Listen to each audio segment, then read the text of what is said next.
I'd like to welcome everybody to the Buffalo History Channel. My name is Doug Ruffin, and we are going to do our second live, not live on the internet or a live stream interview, but it's going to be a live on tape and replay interview with a man who was a radio legend in the Buffalo area through, I believe it was the 60s and throughout the 70s. Yeah. I had a chance to, I personally had a chance to hear about this brother as I was working at WUFO back in 2007, and we were in the process of celebrating our 45th anniversary. And I took it upon myself to try to document whatever history that I could find.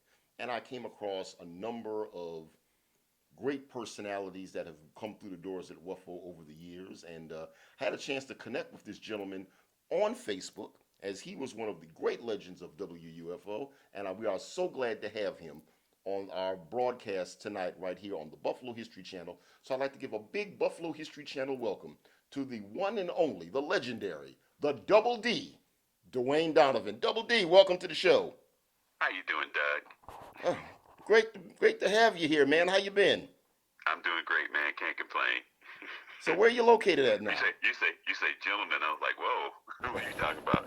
Oh, okay. Somebody else getting ready to be on the show? Oh, okay. No, I won't go too far I into that. But I've been in Dallas since '73, okay. 1973, and for the past, I guess, 45 years now. A little more than that. Been at various stations, and I do a national show from here. Okay. I've been doing that for about 30 years. So All yeah. right. All right. Well, let's start from the very beginning. Let's Yes, go sir. back to Buffalo, New York. Hmm. Talk to us about how you got into radio. And if I'm not mistaken, you entered radio really as a child. Yeah, 16. I guess that's a child. Actually, I got the bug at 12. There was a radio announcer there, was a program director many years ago, Al Brisbane, the boss of the hot sauce. Oh, wow. And I met him when I was 12, and he told me I had the gift. And I was like, okay.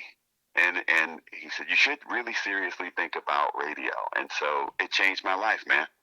I was a kid who really wasn't into reading and writing and that kind of stuff, like a lot of students Of aren't, course. because you're trying to find yourself. Of course. But then you had to have a license from the government, the FCC. So I went to the library, studied a lot, and wound up getting my third degree license, third class license, uh, when I was 14. And I thought that's all you needed. Then you could just go and get a job. Well, that's part of it. They start saying you need experience when you're on the radio. So I had to create some experience. So I pretended like I was on the radio in my bedroom. And then I made tapes, and I'd go to different radio stations to see whether or not they would hire me, or at least give me advice on how to better my presentation and maybe hire me as a job. I was very close at WYSL. I don't know if that's still there Yeah, I anymore. think YSL. Wait. I think I was thinking about another station, YRK. I'm not sure if YSL is still around though. Yeah, it was a McClendon station, and the irony of the guy who was considering hiring me and also spent some time investing in me with advice, I wound up working with him some 20 years later. Isn't it crazy? Show you how Wow. small this world is. Yeah. Yeah. Okay. So now the way you came into, you also talk to us about how you entered WUFO. Now that was through your Okay. mother, Thelka McCall, correct? Well, you would think that would be the easiest way, but the company didn't allow two people from the same family to work at the same station, which Really? kind of created an issue for me. Oh, wow. That's the reason why I was kind of running around the different stations, because, that's not the only radio station. I could find another place to work. And when WYSL looked like they were going to hire me for a weekend job, I guess my mother must have said something to the folks there at WUFO who brought me in as an intern. And so I was there until one day, the morning guy, what was his name again? Johnny Ray, Okay. Yeah. Yeah. I've heard of him. Jimmy Ray, Jimmy Ray. Jimmy Ray. Right. He did mornings, and he used to encourage me all the time. Well, he decided to go to a job in Los Angeles. He didn't give him very much time to let's say he didn't give the 2-week notice. Right. So when I came in to do my intern duties, I always like to tell when I'm talking to students, I was a gopher, which is go for coffee, go for donuts, go for whatever they wanted me I've to been do. there. But yeah, I know you do. On the I think 'cause TV side, I've been there. just let me in the house, man. That's all I need. But it gave me a chance to work on the real equipment. And so when he decided to leave abruptly, they were kind of stuck. So lo and behold, I came walking in the door and they said, "Can you go in the air?" Could I go on the air? Oh, they But shouldn't I have was said that, ready. huh? I was ready, man. Because I had practice. That's. I always tell students that luck is when when your preparation meets an opportunity. Absolutely. And so when the opportunity presented itself, I was lucky. So So that's talk. kind of how I got on the air. Okay, so talk to us about your mom. She was a very her name has also been not just synonymous with WUFO, but also synonymous with the Buffalo community as well.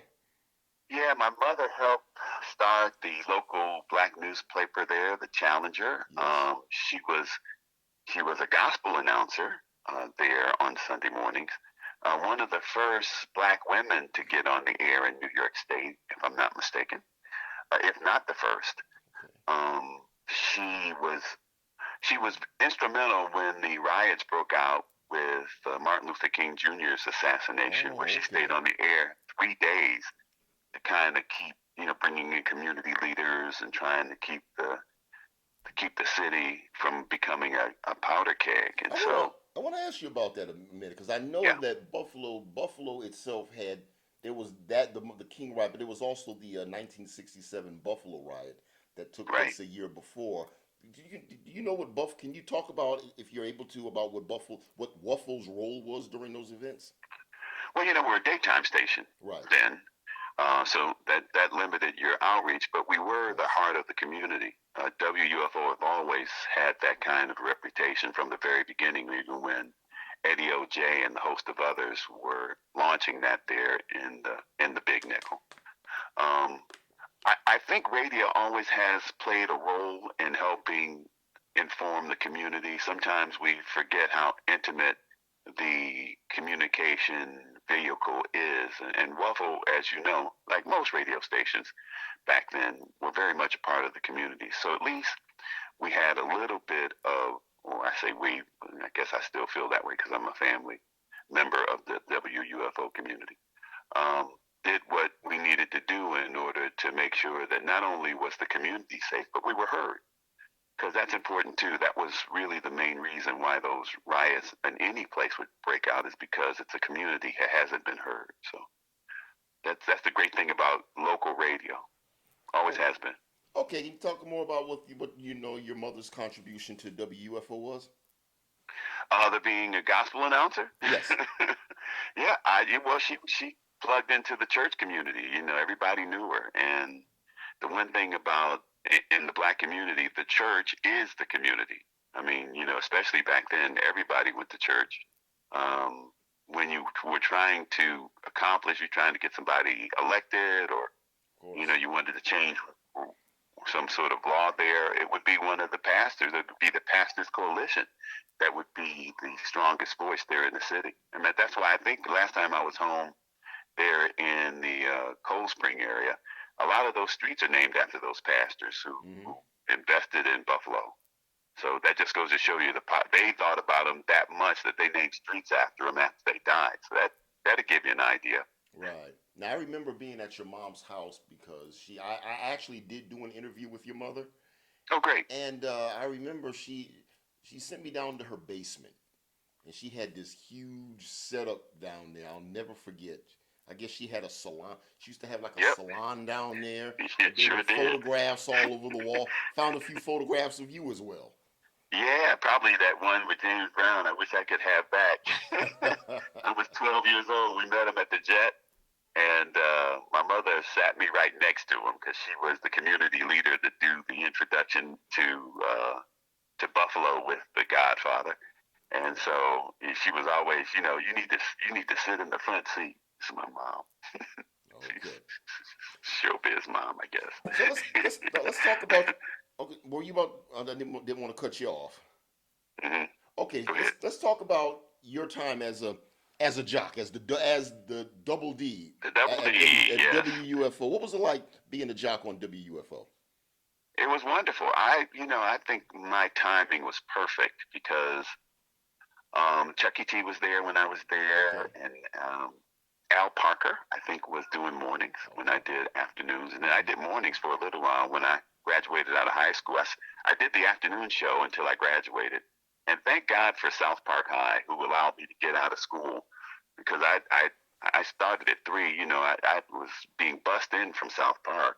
Wow. And so they allowed me to have that last class where I could get out and get over to the radio station so that I could actually have the job. And it gave me credit. It was work credit for the radio for the school, so that I actually was using that as a class for my graduation. So that was really it was honorable of them. I don't know whether or not any other high school would have been that accommodating for me. I've heard so much about that many of the jocks of that day back in the '60s and '70s, they all started out in high school, and they Yeah, would Gary get out of Bird high was one school, too. Yeah. come on the air. And I can only imagine what that must have been like as a teenager to be on the radio, be going. Were you like a celebrity amongst your friends when you were in school? Well, let's just say nobody ever asked me for the hall pass when I walked through the car. I'm serious, man. They just say that's the kid on the radio, Of course. and you look better too when you're on the radio. I wasn't that great a looking guy, but the girls sure did like me. Okay, all right. So talk about let's see. Talk about some of your memories of meeting. What's celebrities when you were on the air in the Buffalo area? Because Buffalo was very vibrant during that time, particularly on the music scene. In music history, Buffalo was one of the hot spots of the country. So what was it like Sure meeting was. celebrities on the air? Well, certainly the Godfather of Soul, James Brown, was huge for me because being a kid, and he was the man. He was the Michael Jackson of that day. Yes. Or I guess Prince, or I guess who would be now? What is it? The guy from Hawaii, um, Bruno Mars. Bruno. Yeah, he Okay. would be that kind of superstar. I guess that may not be fair because James Brown was not only a legendary performer and singer, he was also somewhat of a community activist and always promoting education. Ironically enough, and I didn't know that until much later in his career, I did a show, maybe one of the last shows with him in Little Rock. That was one of my affiliates. I didn't know that he could not read and write. Wow. Okay. Yeah, Yeah. and so he was big on education because he knew how it had affected him, Mhm. um, which was humbling once I realized that if you'll never find a James Brown autograph. Couldn't sign his name. Wow. I know, and to be that would just goes to show you reading and writing doesn't make you smarter, but it does help you keep your money, Yeah. which is one of the reasons why I always promote preparing for whatever you want to accomplish, and that's what school is really for, is to give you the wisdom to make the right decisions. It ain't just being in show business, even if you're thinking rapper. I get that all the time. But how do you write the lyrics? Who owns the lyrics when you do that? If you don't Right. know the legal aspects, you never get any of the money. Right. You just get the fame, and nothing wrong. You can't eat fame. That's true. That is true. Unless they're giving you free meals at the restaurant, you know. So you need, if you're going to actually make money in this industry, you got to know how to read a contract.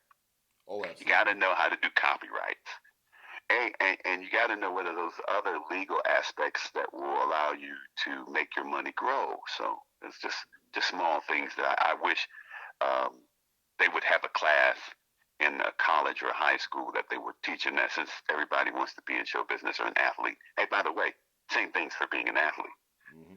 So yeah, One thing I've learned about radio, and in what's that? terms of historically, because I started out at WBLK in 2000. I was there from 2000 to With the Hound 2004. Dog. That's Yep, who the 2000, original 2000, yep, Hound 2004. Dog. Yeah, Then I I met him. went to I WFO. got air checks. I got air checks of the Hound Dog. So Really?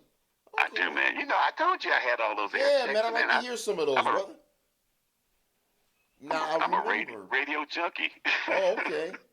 Now, and then when I went to WUFO in 2007, I think that's where I learned really about radio in Buffalo and just radio in general, just in a historical sense. And one thing Right. I've heard about always is that there was a, perf- particularly with black jocks, that there was always a standard of performance that they lived up to.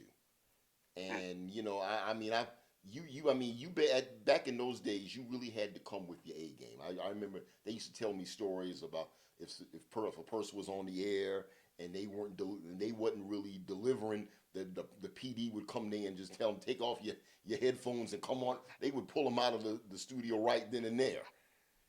And I also heard that I know Gary Bird famously tells the story because I did an interview with him back in 2018, Right. that he did kind of a rhyming thing on the air, kind of like in the style of Jocko Henderson, I believe, and he was Yeah, called. but Gary was a intellectual Right. rapper. Yeah. He would be more like if you were looking at one of the black activists Right. back in that day. Okay. He was very ethereal.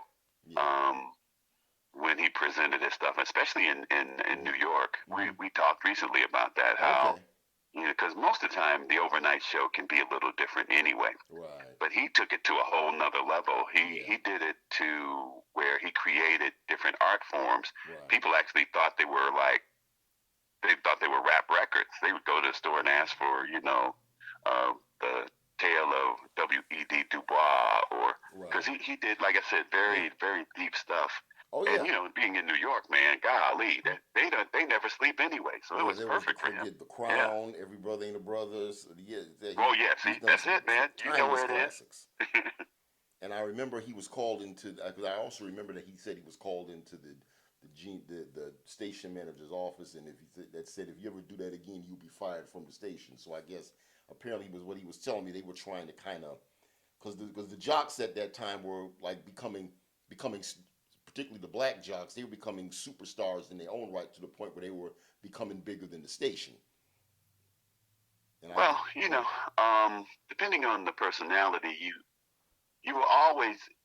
It's like Michael Jordan. You will always have a certain amount of notoriety. They're Yes. doing that documentary now, The Last Oh Dance, yeah. on him. Yep. But Chicago Bulls didn't really didn't pay him a whole lot of money. He got that late in his career. Nike paid him Hmm. more money.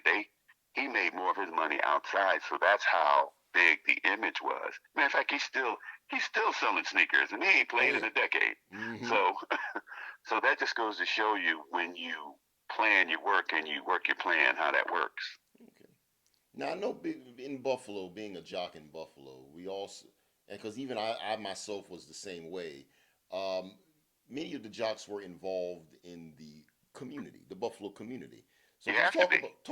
could you talk to us about what your involvement in the community was, as well as the support that you got from the community when you were on the air? Well, let me just say this first, because you Hmm. were talking about the initial history of WUFO. Yes. Eddie OJ is the guy who actually named the OJs when he was in Cleveland, was one of the Yes. early announcers. He was the first radio personality that I met. And I Okay. met him at the YMCA there. What is this? I can't think of the street. I always think it's not Clinton. There, Michigan. he had a burgundy Corvette, Right. and he had this sister that had this killer fro, and I must have been, I don't know, 7 years old when I saw him, and I thought, man, he's rich, and he's good. He was doing the community. I'm serious. He was doing a real community thing. I wound up meeting him later, actually with Gary. Um, he did a deal at the Apollo. Him and so Eddie OJ and Jerry Bledsoe, who was also one of the great announcers there. Chucky T, for those who remember those days back then. Al Parker and a bevy of other folks. Warren Epps Yes. was also there, who wound up joining me down here in Texas many years later. So we got a legacy of folks that have come through that station that have done really good radio. Hmm. And when they've left and gone to other markets, Gary in New York, and I guess Jerry was in New York too for a long time, in Washington D.C., where he was legendary. And then I've been in Texas 45 years. So there was something about that place that generated some really good personalities that worked not just in Buffalo, but wherever they went, which is important. Yeah, really important, because that means it wasn't just the place, it was the person. Yep. I guess there's a rhyme that says, "Wherever you go around the clock, you're bound to hear a WUFO jock." Could be, yeah. We're all over the place. That is true. Matter of fact, I remember one time they interviewed me to come to New York, and I'm so glad I didn't get that job. Really? Yeah, because everybody that left Buffalo, even Frankie Crocker. I mean, Frankie Crocker owned New York City. Mm-hmm. He used to do a jazz show on WUFO and got the job at WWRL in the '60s. Did you know Frankie Crocker at all? Frankie used to be my neighbor. He stayed in the house behind mine. Okay. Small world, right? Yeah. Our mothers are really close friends. You wouldn't happen to have any ear checks of Frankie in Buffalo, would you? Of course. I don't have him in Buffalo because that was a jazz show. Okay. And I was more into the commercial stuff, you know, listening to WKBW and WYSL, and then of course WUFO and WBLK, because they were on after we went off. Okay. And so that's why I know I had stuff on Hound Dog, because he would be on after the station went off the air. Okay. Yeah. All right. The hound's around. Yeah. Yeah. So, what was some of your talk about some of your work in the your work in the community in addition to Buffalo? My heart was always going to. I promised the Lord, if you gave me this job on the radio, I promise I will go back and tell every other kid just like me who want to do something great how I did it, and hopefully they would. And I did that for every bit of 50 years. I don't go too many. I used to do 50 schools a year. Okay. First of all, it's great because that's your audience, and you get a chance to know what they're thinking about you and about the radio when you're there. But more importantly, you know, we get so caught up in being rappers and sports athletes that we forget the real money is in business and doctors and lawyers. We had a black president. Why couldn't you be thinking more in those type of lines instead of narrowing your opportunities? Right. I would talk to as many students as I could about just pursuing your dream. And once you know, if you're in school and once you know what you want to do, school makes so much more sense, because you know why reading is important, or math is important, or science, or even geography, depending on what kind of occupation you're going to go in. And then it takes on a whole different significance, not to mention speaking more than one language, especially in this economy, because you never know. You may have to work in Japan or in Russia or in Europe, which is a bad idea, by the way. But you'll be able to speak the language, so you create so many other opportunities. But you plan for that now. You plan, you work, and you work your plan. The plan is learn the languages, understand, because if you got a great math background, you can write code. So why can't you write, you know, the games that you play? That's why that's important. That's why I had such a passion with talking for kids, or talking to kids rather, to make sure that they get it. Because the more of you get it now, I always say, once you get to that level in life where you're successful, you need to come back and tell somebody else. So. Okay, I want to throw out some. You recently, earlier on, you mentioned some of the people you worked with at WUFO. I wanted to throw out some names, and you could just talk to me about them in your own words. I want to start with the gentleman that ran WUFO for many, many years, Don Mullins. Don Mullins. Talk to us about Don Mullins. Who that is. I talked to his son just yesterday. Okay. It's funny you'd say that. Don was the general manager. He was the guy who hired me. Also, the guy who reminded me that, you know, the same two people of the same family could not work at the radio station. That was the policy. So but you know, to his credit, he is the guy who also, I guess, gave me an exemption to the rule and allowed me to be the afternoon guy, which then turned out to be the morning guy, which then turned out to be the afternoon guy again. And I guess I must have delivered, because the numbers were pretty good for our daytime radio station. Not to mention, that he allowed me to program the music for the station. And as a kid, that is unheard of, especially for my first job. Wow. I found that, and you know, I took and created these format clocks, and I was wondering where I got that from. I think I got the idea from WYSL, but I brought that to WUFO with me, and so I was kind of a program director without being a program director and music director. So he gave me the freedom to do that. I guess mainly because I was such a student of the game that I may have brought more to the table than whoever else was there. That other than I guess Chuck E. T. Because I remember when I was there, he was the program director. Talk to us about Chuck E. T. What kind of guy was he? I hear that Chuck name all the time. He was a party guy. He was the kind of announcer that you would see in the street all the time. You know, because you got two ways of doing it: being incredibly good on the air, or everybody can know you. Mm-hmm. Either way, you'll work a long time. If everybody knows you, that means wherever you go, you know, you get the free meals over at Scotty Steakhouse back then. or what was the guy that had the chicken wings there on John Jefferson? Young.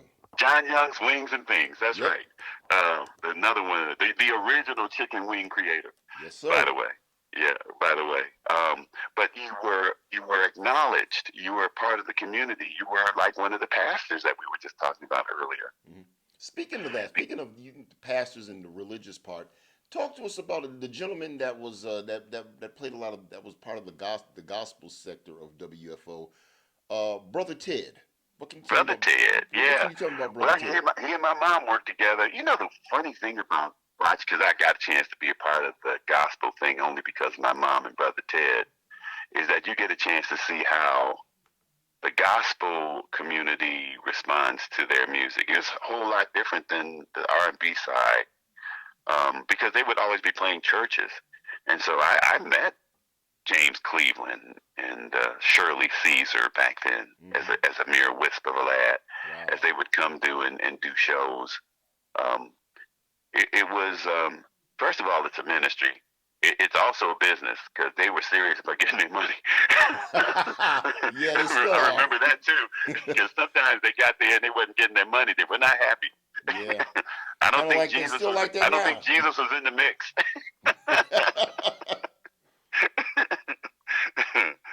But it was a great experience watching, you know, from the recording standpoint, to see them do their show live. Because they had to be, you know, those days you had to be a true performer. Sometimes you used to say this about Luther in the 80s. You sound just like the record. Mm-hmm. They sound just like the record. Yep. There's no, you know, I know with auto-tune right now you can make somebody a superstar, but you had to have talent then. Yeah. Okay. Jerry Bledsoe. What can you tell us? One of my Jerry? Mentors. That's my mentor. You know, my mom was kind of like the mother to most of the DJs there. That's how I also got in. Jerry B used to live in the apartment below us behind my mother's beauty parlor. Mm-hmm. So I got a chance to know Jerry quite a bit. And he was one of the guys who, when I was seriously thinking about radio, I could talk to. He and Gary, they were, you know, both of my mentors. And I would just glean from him because he was smooth. He was carnation milk. You know, Gary was this ethereal guy, and you know, Jerry was iceberg slim. You know, he had that. Yeah, man, that's really how it is. He had that whole. He talks to them, and women go, oh. That man, that brother's voice was incredible. Man, and you remember when he had that commercial during the Super Bowl? The Super Bowl, absolutely. Right, he did this bud's for you. Yep. I said, man, that is Jerry. Yep. And you know what? It's funny you bring him up. I got into doing, you know, commercials and some TV work and some movie work a little bit. And it was Jerry. When I made my first national commercial, I called Jerry because I remember he was doing Budweiser stuff. And I said, hey, this is what I'm doing here in Texas. And he says, how much they pay you? I said, man, $500 in 30 minutes. He says, man, we playing that spot here. You should have got 5,000. Oh, wow. That's an education for you, you know, and I was all excited because I got 500 and I could have got 5,000. So it made me do my homework. Yep. Go find out what you're supposed to get. Yep. Get an agent. Join SAG-AFTRA. You know, have some legitimacy about your career. I mean, nothing wrong with the 500, but if I got my choice, But the one thing, I'll take the $5,000. Yep.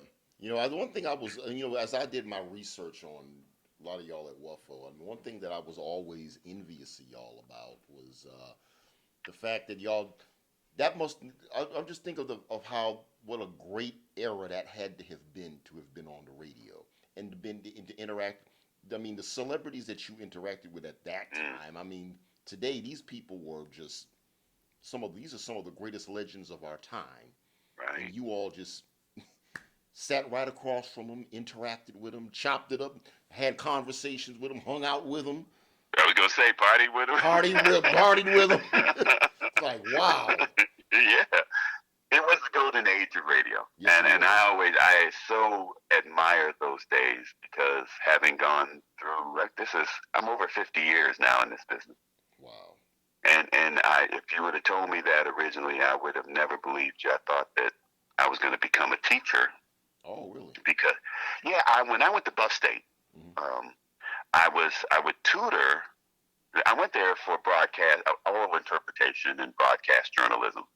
But I was already on the air. So a lot of times when you're already on the air, the instructors start asking you more questions than you probably need because you're teaching the class, man. I'm just working. But there is a difference between education and the workplace, which is what you find out whatever course you take. But more importantly, again, remember I told you I wanted to give back. And so I would be a part of this reading program that would teach inner city kids how to read. And I met these three guys, young men, who were fifth graders, that were reading on the first grade level. But because I was on the radio, they do what I tell them to do.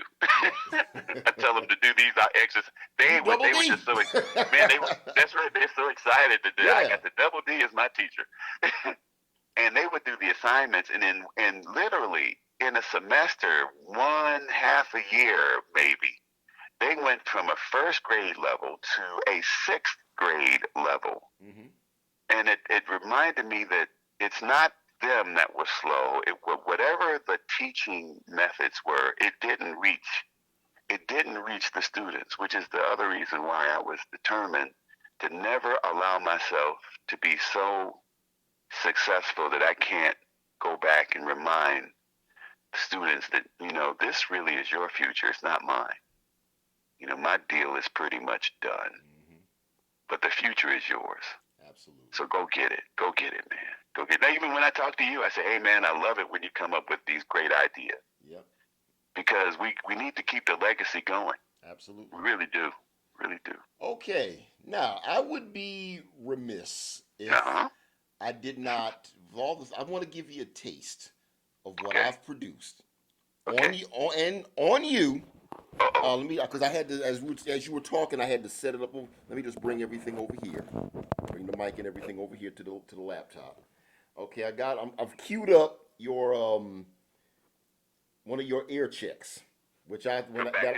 Yep, and I thought it was such a dope ear check that you did because you played the Temptations 1990 underneath. But I'm gonna play it and let you hear it.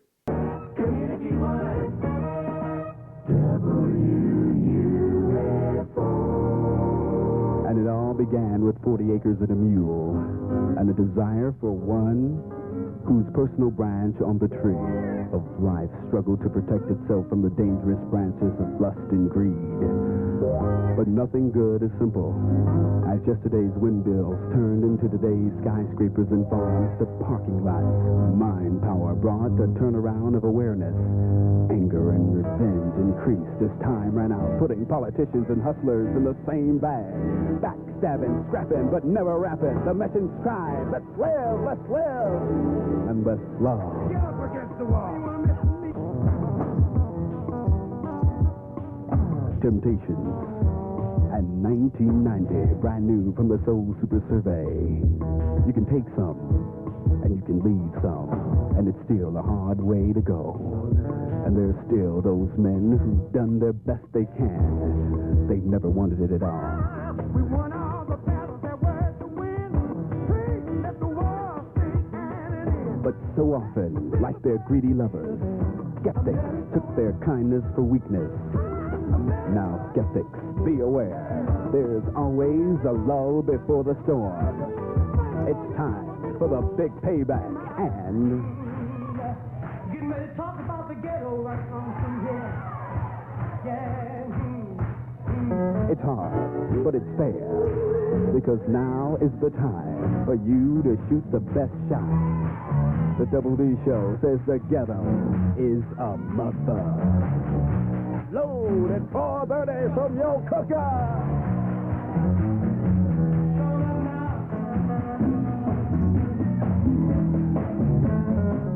You know, I was kind of experimenting a lot back then myself, trying to find what my niche was going to be. And so I would try, things on the air to try to enhance the program. I didn't want it just to be, me saying that was and this is. I wanted to, and I still do, want to make it entertaining. Right. And educational. I wanted to always, I don't want you to come away not knowing something that you didn't know before. Right. And that's always been kind of my barometer of if I had a successful show for that day.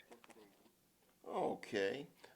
So after WUFO, is there anything else that you wanted to add about your time at WUFO?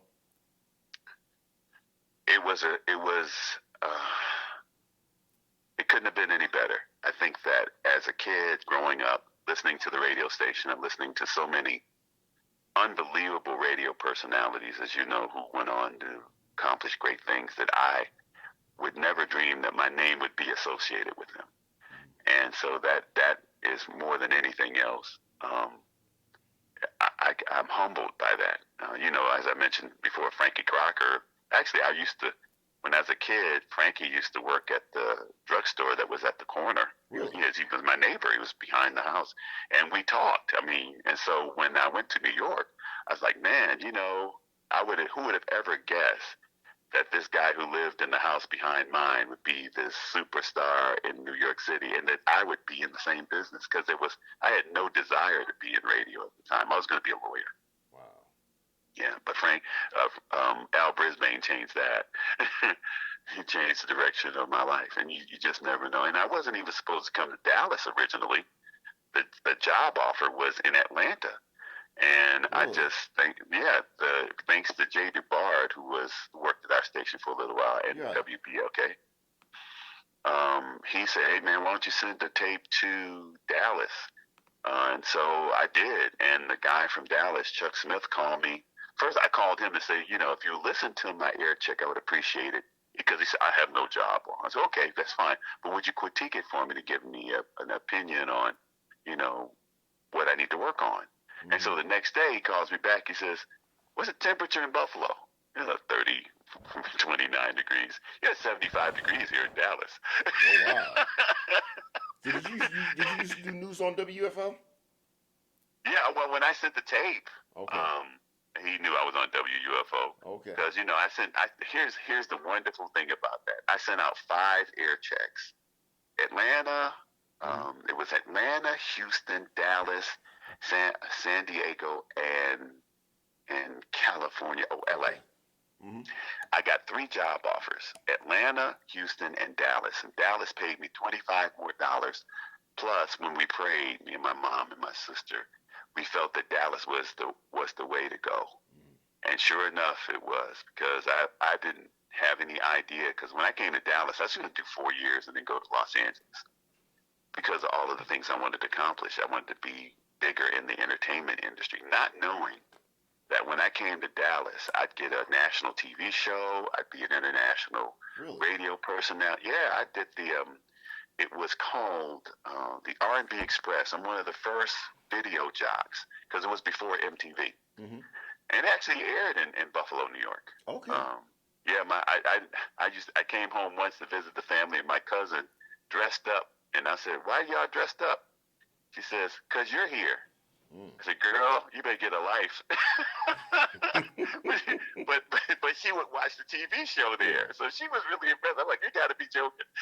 Wow.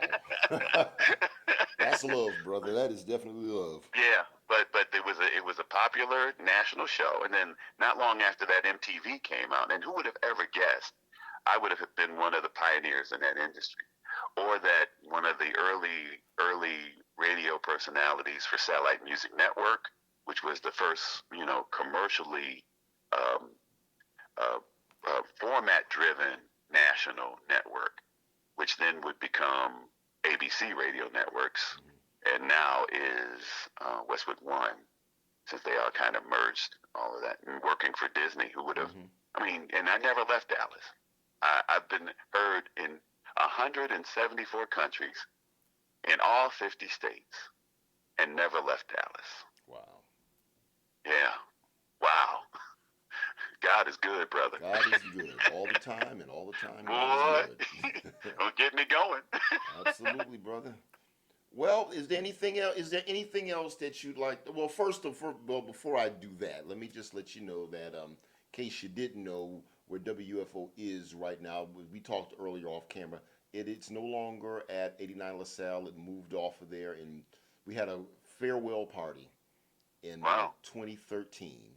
We Okay. moved to 143 Broadway, where we're at right now, in a very beautiful station.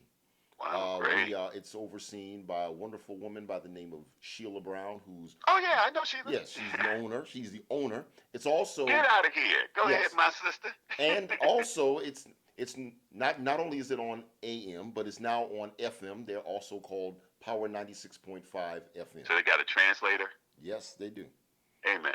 And they also have a museum, the Black Radio History Collective, which is in the back of their building. So Wow, they that's have great. they have progressed over time. That's great. And they Well, still- Sheila's a smart lady. She Yes. always has been. So, yeah, I'm so happy to hear that she's an owner now. Of course, Yes. that's a whole different responsibility. Oh yes. But better be the owner than the owner telling you what to do. So, Yes, absolutely.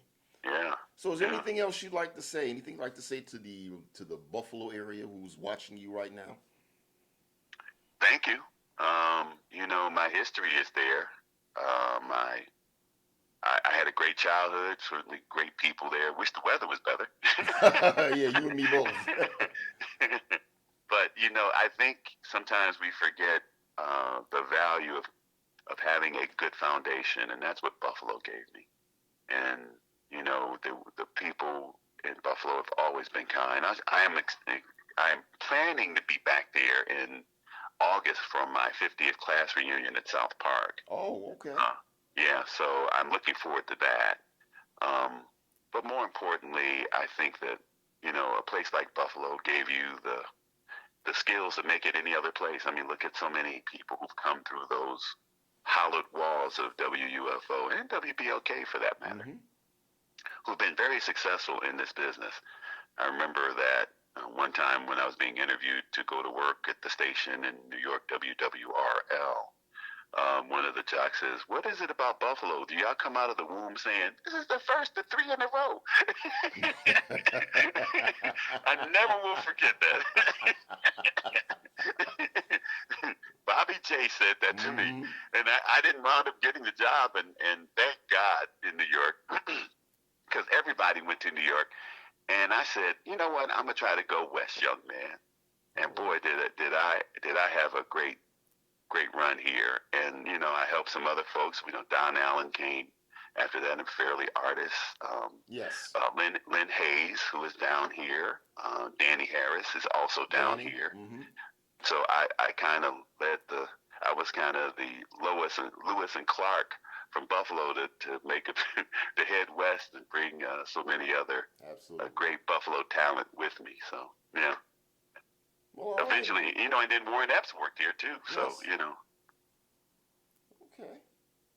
Yeah. Well, is there anything else, Double D? If you got something else you want to ask, I'll answer. But I just thank you for taking some time and thinking about me, man, and allow me to do a shout out to the hometown. And Lord willing, when I'm back there, we'll go have some chicken wings or something. Oh, absolutely. Can't go Now, to Buffalo it's and not have no Lenovo that chicken has wings the now. best chicken wings now, though, right? Oh, huh? Lenovo, is that it? That's what it's called, Lenovo. Lenova. They Lenovo, still yeah. holding it down. They still kicking. Man, well, that's the when I was there the last time. That was the slamming chicken wings. Well, I mean, well, listen. Whenever I'm in town and I'm about to get on the road back, because they make it possible. They now you can get it to travel. So I Right. get my wings and even pizza. And when I get on to do that 6 hour drive from Buffalo back home right here to Maryland, that's what I do. Amen. Hey, let me ask you this. Yes. What about Bocce's Pizza? Is that There's still the jam? Bocce's Or is still around. As a matter of fact, they're supposed to be opening a location on Delaware and Chippewa, I believe. okay, but that ain't still the jam. They used to be Oh the yeah, pizza. yeah. Yeah, That was my mother's favorite oh spot man, they when were the she was bomb. coming up. Oh yeah. All right. Well, I'd Well, like to man, thank you for being on the Buffalo History Channel. This was certainly an honor, and definitely honored to have you on the show. Always great to get that rare history of WUFO, because many of the personalities from back in the day are no longer with us. So anytime we can get one and get that history, it's definitely a privilege. well, I'm just happy that I was successful. So, A, and B, more importantly, that Buffalo is such a great place to grow up, Yes. and so many positive influences that come. I wish the city was better, and of course the football team, though they came down here Yeah. and jumped on the Cowboys. Oh yeah. I Well, was at the game. It's the first time I went to because I did sports for 10 years too. Okay. I spent. Matter of fact, during the Cowboys' big run in the '90s, I was on the road with them. I came back home a couple of times with the team, and my mother would kill the fatted calf and feed some of the reporters, one or two of the players that came over to the house. But yeah, the sports run was just I did so many different types of formats. I guess that's why I made it for 50 years. Not just music. I did news. I've done country, also classic rock and oldies. Mm-hmm. So you better be versatile in whatever you plan on doing. Absolutely. You're not in one kind of business. Like I'm not just in the radio business. I'm in entertainment. When you look at anything in a broad perspective, you just open up more opportunities for you. That's why, again, I'm always very complimentary of the things that you do, Doug, Mm-hmm. because you have a greater spectrum of things that you can draw from, and I pray you'll never give that up. Absolutely not. Now I call you Big Bro. So. All right, man. All right. Well, thanks for being on the Buffalo History Channel. All right, brother. Okay, stay on the line for a second. Let me just close out the recording. Thank you all for tuning in, and we'll be back I'll let you know in the future when we'll be back with another great Buffalo historical interview. God bless.